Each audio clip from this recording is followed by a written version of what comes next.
Producers association തെരഞ്ഞെടുപ്പിൽ സാന്ദ്ര തോമസിന് മത്സരിക്കാൻ കഴിയില്ല. സാന്ദ്ര തോമസ് നൽകിയ പരാതി കോടതി തള്ളിയിരിക്കുന്നു. നേരത്തെ സാന്ദ്ര തോമസിൻ്റെ നാമനിർദ്ദേശ പത്രിക തെരഞ്ഞെടുപ്പിൽ തള്ളിയിരുന്നു. അതിനെതിരായിട്ടാണ് സാന്ദ്ര തോമസ് കോടതിയെ സമീപിച്ചത്. പക്ഷേ കോടതിയും ഹർജി തള്ളി. ആ ഒരു സാഹചര്യത്തിൽ ഇനി പ്രൊഡ്യൂസേഴ്സ് അസോസിയേഷൻ തെരഞ്ഞെടുപ്പിൽ പങ്കെടുക്കാനില്ല എന്നുള്ളതാണ് ഇപ്പോൾ സാന്ദ്ര തോമസ് പറഞ്ഞിരിക്കുന്നത്. എങ്കിലും മറ്റ് സ്ഥാനങ്ങളിലേക്കുള്ള മത്സരം തുടരും. ഉമേഷ് ചേരുകയാണ്. ഉമേഷ്, സാന്ദ്ര തോമസ് മാധ്യമങ്ങളെ കണ്ടു, എന്തൊക്കെയാണ് പറഞ്ഞത്? കോടതിയുടെ നിർദ്ദേശങ്ങൾ എന്തൊക്കെയാണ്? ഷമി, പ്രധാനമായിട്ടും സാന്ദ്ര തോമസിൻ്റെ 3 ഹർജികൾ ഉണ്ടായിരുന്നു എറണാകുളം സബ് കോടതിയിൽ. അതിൽ 2 എണ്ണത്തിലാണ് ഇപ്പോൾ കോടതി തീരുമാനം പറഞ്ഞിരിക്കുന്നത്. ഏറ്റവും പ്രധാനപ്പെട്ട ആവശ്യമായ ഈ നാമനിർദ്ദേശ പത്രിക തള്ളിയത് ചോദ്യം ചെയ്തുള്ള ഹർജിയിൽ ഒരു അന്തിമ തീരുമാനം ഇതുവരെ കോടതി എടുത്തിട്ടില്ല എന്നാണ് പറയുന്നത്. അതേസമയം മറ്റ് ചില ആവശ്യങ്ങൾ, അതായത് കോടതിയുടെ മേൽനോട്ടത്തിൽ വേണം ഈ തെരഞ്ഞെടുപ്പ് നടത്താൻ. പ്രസിഡന്റ് സ്ഥാനം അത് തൽക്കാലത്തേക്ക് ഹോൾഡ് ചെയ്ത് നിർത്തണം എന്നുള്ളതായിരുന്നു സാന്ദ്രയുടെ ഒരു ആവശ്യം.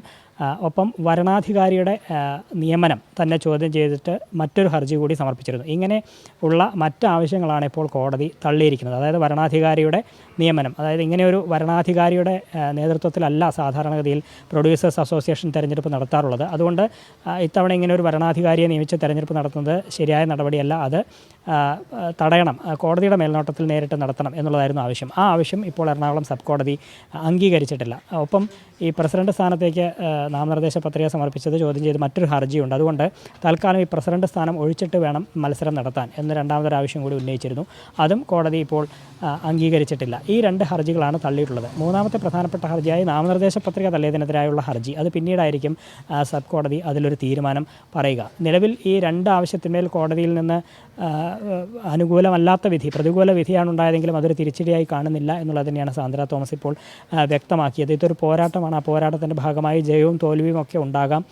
തോൽക്കുന്നിടത്തുനിന്ന് തന്നെയാണ് വിജയവും ഉണ്ടാവുക. അതുകൊണ്ട് ഭാവിയിലും പോരാട്ടം തുടരും എന്നുള്ളത് തന്നെയാണ് പറയുന്നത്. തൽക്കാലം ഈ പ്രസിഡന്റ് സ്ഥാനത്തേക്ക് നാമനിർദ്ദേശ പത്രിക തള്ളിയ സാഹചര്യത്തിൽ എക്സിക്യൂട്ടീവിലേക്ക് സാന്ദ്ര തോമസ് മത്സരിക്കുന്നുണ്ട്. അതിൽ ശക്തമായ മത്സരം തന്നെ നടക്കും എന്ന് പ്രതീക്ഷിക്കുന്നു. നാളെയാണ് ഈ ഭാരവാഹി തെരഞ്ഞെടുപ്പ്, പ്രൊഡ്യൂസേഴ്സ് അസോസിയേഷനിലെ തെരഞ്ഞെടുപ്പ് നടക്കുന്നത്. നിലവിൽ കോടതിയുടെ വിധി ഈ തരത്തിലായതുകൊണ്ട് തന്നെ ഇനി തെരഞ്ഞെടുപ്പ് നടക്കുന്നതിന് മറ്റ് തടസ്സങ്ങളില്ല. അതുകൊണ്ട് നാളെ പ്രൊഡ്യൂസേഴ്സ് അസോസിയേഷൻ തെരഞ്ഞെടുപ്പ് നടക്കും. പ്രസിഡന്റ് സ്ഥാനത്തേക്ക് ഉൾപ്പെടെ തെരഞ്ഞെടുപ്പ് ഉണ്ടാകും എന്നുള്ളത് തന്നെയാണ് നിലവിലെ കോടതി വിധിയിൽ നിന്ന് വായിച്ചെടുക്കാവുന്നത്. ഒപ്പം ഈ നാമനിർദ്ദേശ പത്രിക തള്ളിയത് ചോദ്യം ചെയ്തിട്ടുള്ള ഹർജിയിൽ പിന്നീടായിരിക്കും കോടതിയുടെ വിധി വരിക. അതൊരു പക്ഷേ അതിനനുസരിച്ചായിരിക്കും പിന്നീട് ഈ പ്രസിഡന്റ് സ്ഥാനം അന്തിമമായി നിർണ്ണയിക്കപ്പെടുക എന്നുള്ളതാണ് മനസ്സിലാക്കുന്നത്. അത് സാങ്കേതികമാണ്. ഏതായാലും അക്കാര്യത്തിൽ പിന്നീടായിരിക്കും കോടതി തീരുമാനം ഉണ്ടാവുക. ഏതായാലും നിലവിൽ ഈ 2 ഹർജികൾ തള്ളിയത് ഒരു തിരിച്ചടിയായി കാണുന്നില്ല. കോടതി വിധിയെ മാനിക്കുന്നു, അംഗീകരിക്കുന്നു എന്ന് തന്നെയാണ് ഇപ്പോൾ സാന്ദ്ര തോമസ് വ്യക്തമാക്കിയത്.